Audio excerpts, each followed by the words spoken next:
Well, there are some unique opportunities here in Nebraska if you want to explore the state's history. You can get a glimpse into some of that history during the upcoming Fort Atkinson Candlelight Tour. So joining us now with more is Aaron Hirschberger with the Nebraska Game and Parks Commission. Good morning. Good morning. It is Halloween week, and oh boy. I thought we could start with some spooky tales, like what's haunted around here. Well, the scariest thing to me right now is that on the 31st there's going to be some ghouls and goblins coming around and tricking my wife into giving away my Halloween candy and that type of stuff. But no, it's one of the cool things here in Nebraska. We've got lots of historical spots and just amazing places to be, but there are some of those unexplainable things that happen from time to time in some of our areas, including some of our state parks. And so this is kind of a great time to let your imagination go and kind of explore some of those unexplainable things as well. And you guys asked me what's the most haunted state park that we have. Yeah. I think it's hands down. We've got several. But the most haunted to me is Buffalo Bill Cody's Ranch there on the north side of North Platte. You talk to any of the park superintendents that have been there for any length of time and they've interacted or had some experience out there where they think maybe it's Buffalo Bill kind of going up and down stairs, changing things around in his bedroom.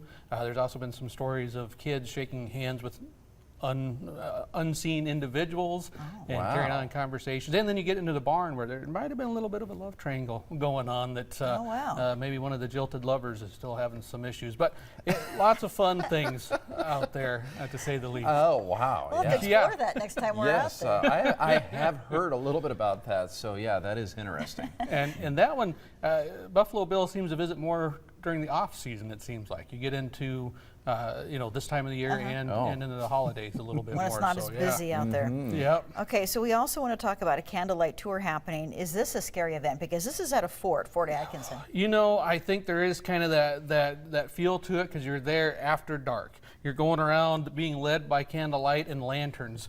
So as the sun goes down, the imagination kicks in just a little bit. It's not meant to be a scary event, but it definitely gives you some really cool glimpses into the past. You're going to have some reenactors in each little scene and area. Take about an hour or 90 minutes to get through the entire fort and tour that evening. But you're going to see some of those reenactors reliving some of the times there at the fort.